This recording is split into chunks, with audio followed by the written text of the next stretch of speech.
The worldview in a lot of or most indigenous cultures that I've encountered anyway is 180 degrees different. Instead of the R word rights, there's some R words that are a lot more important. One is relationships, those are critical. Another is respect, another is responsibility, and another is reciprocity. Those R's kind of govern how one ought to act in an indigenous worldview. That's Brett Shelton, and this is, well, that went sideways, a podcast that serves as a resource to help people have healthy, respectful communication. We present ideas, tools, and techniques to help you transform conflict in relationships of all kinds. In this episode, we talk about Indigenous peacemaking with Brett Shelton. He's a member of the Oglala Sioux tribe and a staff attorney at the Native American Rights Fund. I'm Sam Fuqua, co-host of the program with Alexis Miles. Hi, Alexis. Hi, Sam. Great to be with you and great to be joined for this conversation by Brett Shelton. Hello. Hello, you two. Hi, Brett. Thank you so much for spending time with us today. Can you tell our listeners about the overall mission of the Native American Rights Fund and your current role in that organization? Sure. The Native American Rights Fund, whose headquarters is in Boulder, Colorado, is the nation's oldest and largest nonprofit law firm dedicated to advancing Native American tribes' interests and also rights of individual Native Americans. And then my role is that I'm a staff attorney at the Native American Rights Fund, and I'm responsible for the Indigenous Peacemaking Initiative, which we're going to talk about today. And I also do policy work on sacred places protection and some work around the federal Indian boarding schools policy and healing from that policy. So, Brett, related to peacemaking, you've written about 4 Indigenous concepts that relate to peacemaking: using custom, Indian common law that comes directly from Native language and cultural viewpoint, elders, and oral tradition. Can you say more about these 4 concepts as they relate to traditional problem solving and conflict resolution? Sure. These are the places where tribal culture is stored and how it's transmitted. So these concepts are basically that's what it's about. That's what you need to allow to have voice in order for traditions to be understood and utilized. And so it's a matter of protecting those places, those instrumentalities, I guess, of culture, and allowing or creating places for them to have voice in what should go on. And can you say a bit more about each of those instrumentalities? So, using custom. Yeah, using custom is basically using culture, using something that's the way that your people have always done something. And also the notion that Indian common law comes directly from Native language and cultural viewpoint. Can you say something about that? Yeah, there again, this is a way that that native worldview, native knowledge systems are transmitted. So really, a native language is the key to viewing the world through a native lens. And anybody who speaks another language is going to be aware of this. It provides a different lens by which you can view the world. And a lot of times, indigenous languages have a lot of similarities in the worldview that they contain. And so it's really critical to have native languages be applied or have room for analysis in native languages if you're going to have a traditional cultural bearing on whatever the issue is at hand. So I would like to come back to this point about an indigenous worldview, but first I'd like to ask you about the remaining 2 concepts, indigenous concepts that relate to peacemaking. So, elders. Elders, because they've lived long lives and because they reach into the past and generations they've known that other generations alive didn't have the chance to know, carry knowledge. And so they have a position of reverence in general in indigenous societies. And it's a matter of deference to and respect for the knowledge that they would have, or it might be called wisdom, knowledge plus experience. So that's why elders have a prominent role in Native cultures, and they are the bearers of the most of the culture, so they can speak as authorities on the culture in general. And I should point that it's a position of honor and respect that's earned, and it's not just being elderly that makes one an elder, but it's actually having the ability to transmit and share the culture with other members of the community that's relevant. And the last of those four concepts was oral tradition. And I think you've spoken to that as you spoke to the last three, but could you say a bit more about oral tradition? Yeah, traditionally, tribal cultures are carried forward orally, and they're transmitted by the tribal language. And in some cases, there's actually resistance to writing. So even though, you can write any tribal language, and some tribal languages were written before intervention by the English-speaking world, even. Um, it's generally through oral tradition that things are carried forward, and that's just a traditional way of transmission of culture, and it allows for a lot more richness than simply written language.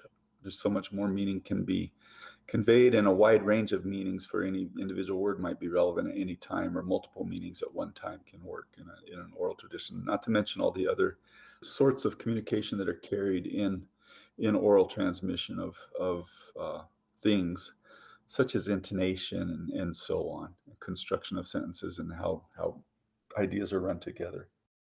On that point, Brett Shelton, is that a conflict, or it must present a challenge, the respect for oral tradition with the law, right? Where every word is parsed in great detail and everything is in writing. This must be a daily challenge for you, or am I making a wrong assumption there? It's not a wrong assumption, but I can actually add to it. By the law, I think you're referring to basically American law, which is essentially the Anglo-European tradition that American law rises out of. It's a Western tradition, Yes. a non-Indigenous tradition, and I would argue it comes from a hierarchical tradition and a colonial tradition. And there's other systems of law that are possible. So when we talk about the law in the American sense, that's one thing. But on the other hand, there's already laws in each tribal nation that also are carried forward by and encoded in the tribal languages, because of the influence by the worldview, highly complex systems. And it's all there already. This might be called tribal law, tribal common law. There's a movement in American law that's just now starting to really be specific about the difference between federal Indian law, which is basically the law of the colonizing nation, and how it's going to deal with the native nations that are existent within the borders of the United States, and tribal law, which is the law of the tribal nations themselves. Important distinction, because there really are two types of laws. And that's what I'm saying, is that sometimes application of tribal law can be more appropriate to a situation. And I actually think that the hierarchical nature and the colonizing nature of American law indicate that it might be a system that's actually unsustainable over generations, along with the worldview that it comes from.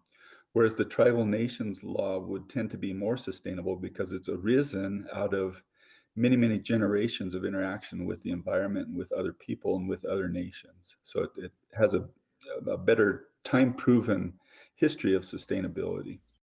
That's fascinating. Do you have an example of where tribal law in your work is the law that should hold sway as opposed to the Western or American or federal law?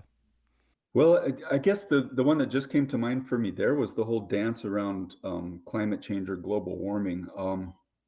It's been really obvious to indigenous people for a long time that a lot of the stuff that has led to global warming is wrong. It's simply wrong to pollute the air more than you can help. In other words, if you can help it, you shouldn't do it. Why? Because that's the nest that we all live in, basically, the world here.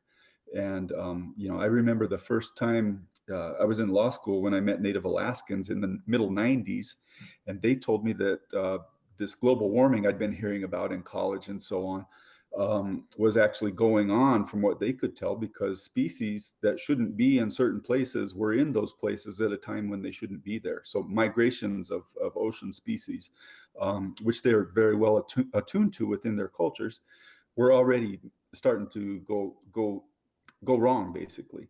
And so that's tribal law and application there. Meantime, it's starting to become more and more clear to American lawmakers who are in charge that we should do something, but the horse may be out of the barn on it all. It may be too late. The global warming is clearly happening at this point. We've got climate change in full swing as we see the last few summers. Related to that, you've talked about some of the commonalities that you see in indigenous cultures around the world related to conflict resolution.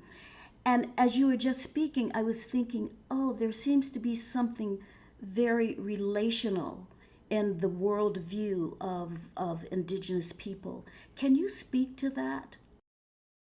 Yeah, a lot of times I like to stack it up against the Anglo-Euro-American tradition, where we really talk a lot about rights. That's what the law is all about. And we get mad when somebody violates our rights, so we go to court and we want some help from somebody higher up to help enforce it, and so on. The worldview in a lot of or most indigenous cultures that I've encountered anyway is 180 degrees different. Instead of the R word rights, there's some R words that are a lot more important. One is relationships; those are critical. Another is respect. Another is responsibility, and another is reciprocity. Those R's kind of govern how one ought to act in an indigenous worldview. So, for example, with respect to there's a tree outside that has some medicinal property that I'd like to use. Well, in the Anglo-American tradition, I can't go take anything from that tree if the tree's not my property, if I don't have title to the land and therefore title to the living things growing on the land. Um, so if I were to go pick something off of the tree, I might be trespassing and I might be stealing from whoever has the title to that piece of land. Um, from an indigenous standpoint, it's not so much about title to the property as it is about the responsibility to do that properly. So there's a relationship that's assumed between me and the tree. And before I can make use of something that the tree has to give, I have a responsibility to learn how to do that properly. There may be protocol to it, and there may be just logistics to it. There may be certain times a year when that medicinal property is optimal, and that's when I should take whatever it is I need to take. So maybe the leaf or a piece of bark. There may be other things that I need to learn that go along with it. There may be prayers that have to happen, and that's a reciprocal notion. I have to give something back. So see, it's a totally different worldview. At no point do I have a simple right to just go take something. Instead, I have all these responsibilities before I can even interact with the thing. Are those concepts like reciprocity, respect, are they embedded into indigenous languages? Yes, yes, it's just encoded too, and I don't have a way to. A linguist could probably illustrate it better, but yeah, it's just the world's just entirely different through a native language than through English. Now, Brett, as I understand it, you practice in both the tribal justice system and the U.S. justice system. Yeah. So, in the tribal justice system, you've mentioned that some of the ways of resolving crimes and disputes could be peacemaking circles, sentencing circles, and other things like healing to wellness courts. Can you tell us more about those traditional forums?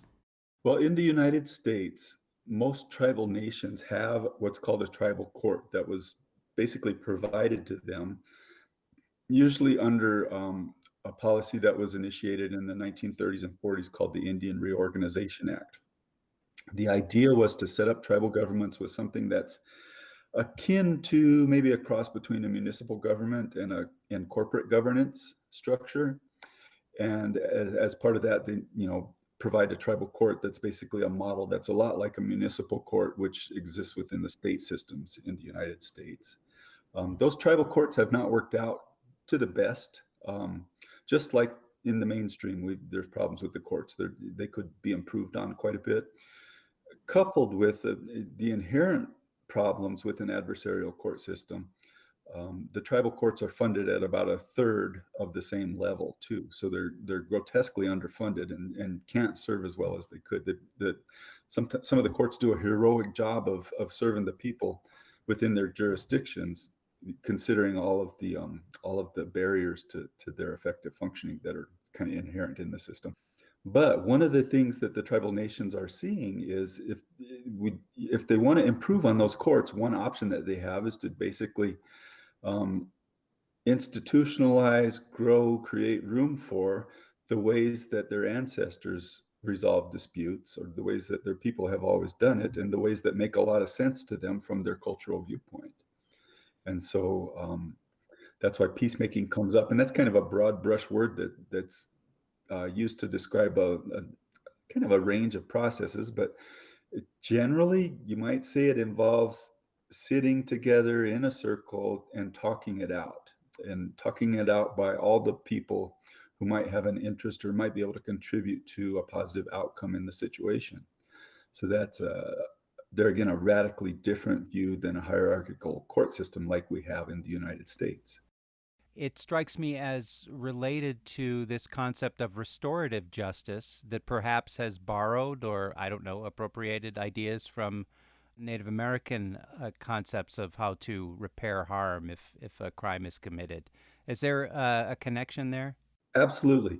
I think the restorative justice movement writ large recognizes and is aware of its roots in indigenous ways of doing things.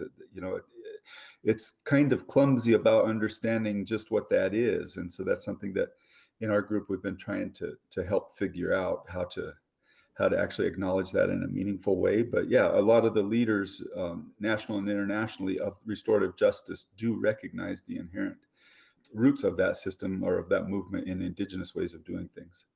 So, could you say more about that, Brett? You said in the Indigenous peacemaker circles process, there's a rich understanding of of the impact of relationships. And I guess what you said earlier, respect, reciprocity, etc. Can you say more about who would be included in a peacemaker circle? What factors would be considered important and those kinds of things? Yeah, I mean, those values that you mention are values that will make their way into the circle because that's part of cultural traditions of most tribal nations.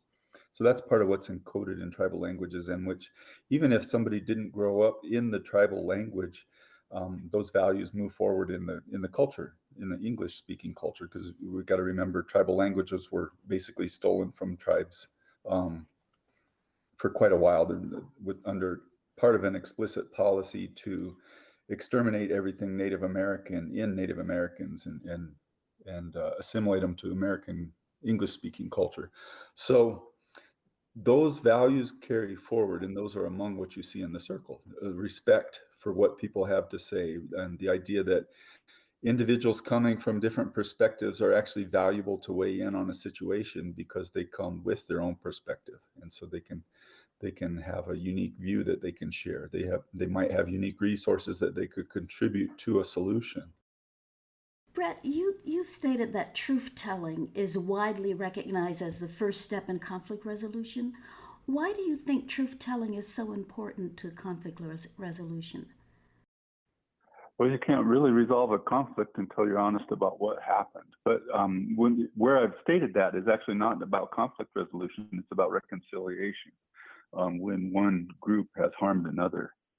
And so you have to, the first step in any reconciliation process is a truth telling. And you can see that wherever reconciliation processes have been undertaken, South Africa comes to mind, and so on. And that's prescriptive for what the United States will need to do with respect to Native Americans. Tell the truth about its history rather than simply try to write Native Americans out of history or write in some crazy version about them.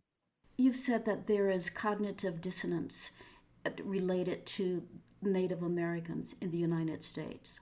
Yeah, so when you start to tell the truth about what has really happened in the history of the United States, then people have a hard time believing it, believing that it's true, even if it's documented. And so they experience cognitive dissonance because the truth is so radically different from the myth that everybody's brought up to believe, particularly people who are the beneficiaries of the privileges that were ascertained by oppression of other peoples, basically. And if a person is deeply interested in knowing what some of these truths are, is there a resource that you would refer people to as a beginning step?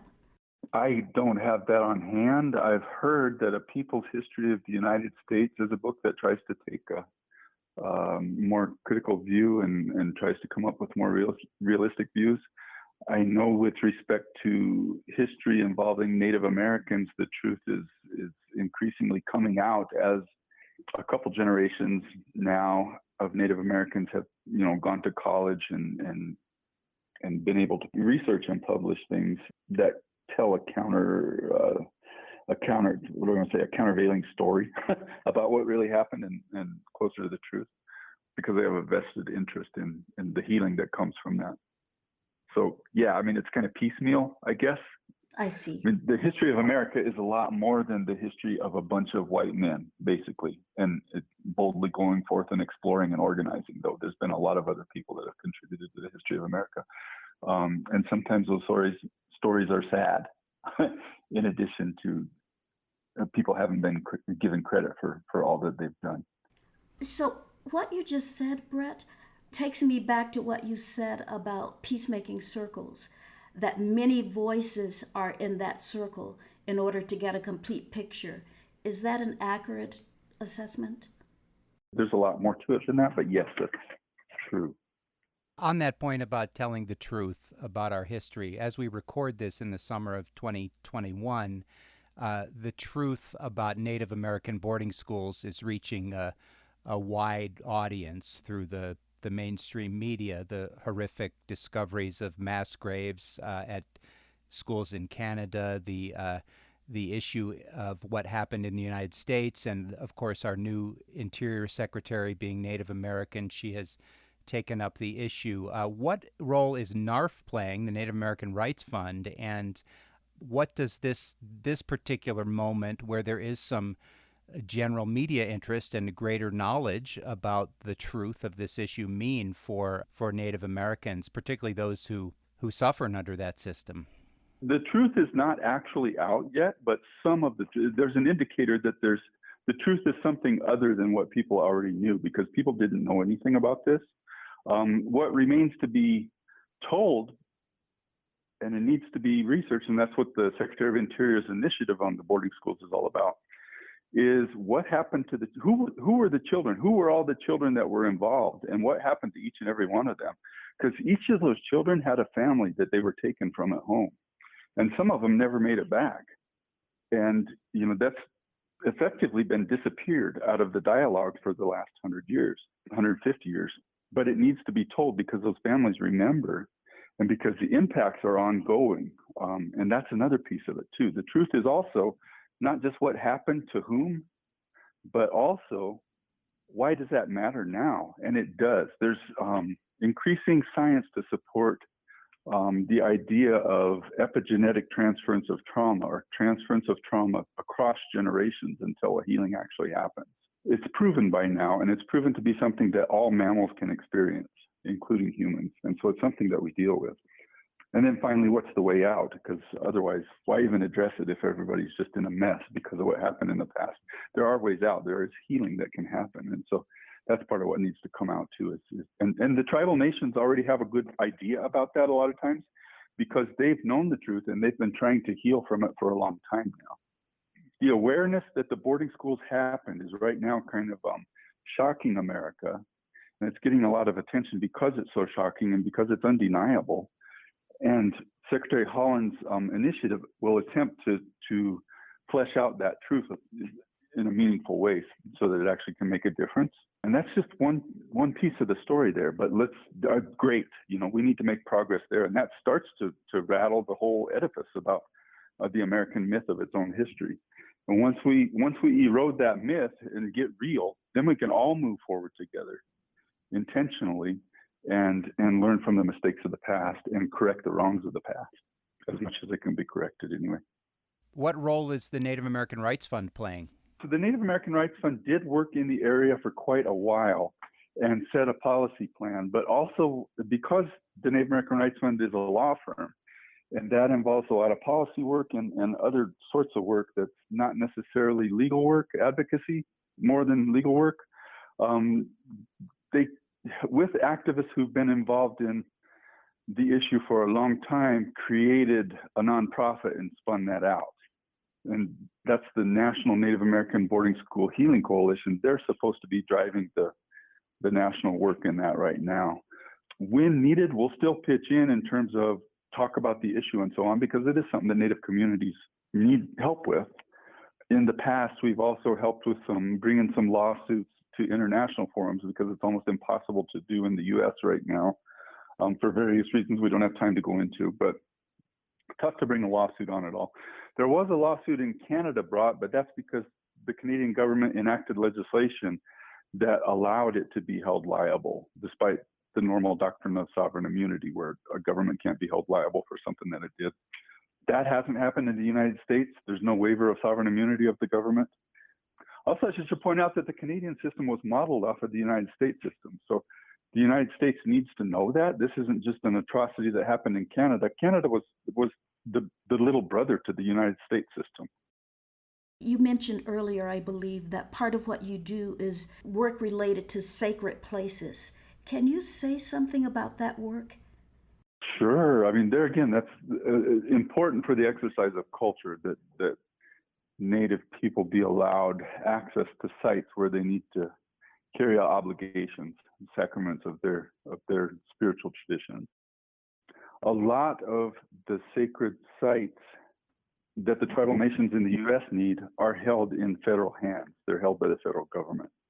So one of the things that we do at NARF, besides bring lawsuits to protect sacred places or protect tribal interests in sacred places, is also try to work on federal policy to make it easier for Native practitioners to access those places that are especially important for them to carry out their religious duties. And am I correct in my understanding that religious duties would include things like reciprocity, respect, responsibility? Sure, those values are going to be encoded in it, and there's just things that different traditions require that individuals do or groups do at a certain place. All of the federal lands have been taken and have been managed under the presumption that the tribal connection to the land is not needed, shouldn't be supported, and will be extinguished. And yet the people are still here, the cultures are still here. They continue to need access to those sites, despite the fact that the federal land management policies up to this point would prefer that they don't exist, but they still do. And we've got an opening, so a chance to influence federal policy to be more beneficial towards maintenance of those relationships between the people and those sites. Those three areas you practice in, peacemaking, boarding schools, sacred lands, so they're all related. They aren't like individual silos. There's a relationship between the three. Absolutely. Yeah, it's all about culture. Cultural preservation, restoration, reinvigorating ways of life that in the end offer potential to benefit everybody. I mean, when we were talking about climate change earlier, if we had listened to tribal voices about that rather than allow people standing to argue that maybe the science isn't real or whatever for decades, then maybe we wouldn't be in the fix we're in. So everybody might stand to benefit. These are more sustainable cultures. Brett Shelton, thank you so much for spending time with us, and thanks for your work as well. Thank you both. It's nice to hear your interest and to be indulged as I kind of rattle off about this stuff. It really is important stuff. So I'm glad you're open to it and sharing it with others. Brett Shelton is a member of the Oglala Sioux Tribe and a staff attorney with the Native American Rights Fund. Their website is NARF, NARF.org.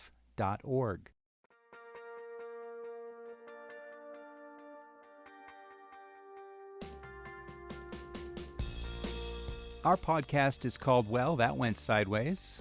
We produce new episodes twice a month. You can find them wherever you get your podcasts and on our website, sidewayspod.org. We also have information on our guests and links to more conflict resolution resources at the website. That's sidewayspod.org. Our program is produced by Mary Zinn, Jess Rao, Norma Johnson, Alexis Miles, and me, Sam Fuqua. Our theme music is by Mike Stewart.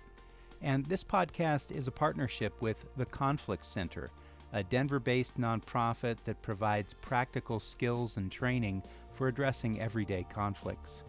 Find out more at conflictcenter.org.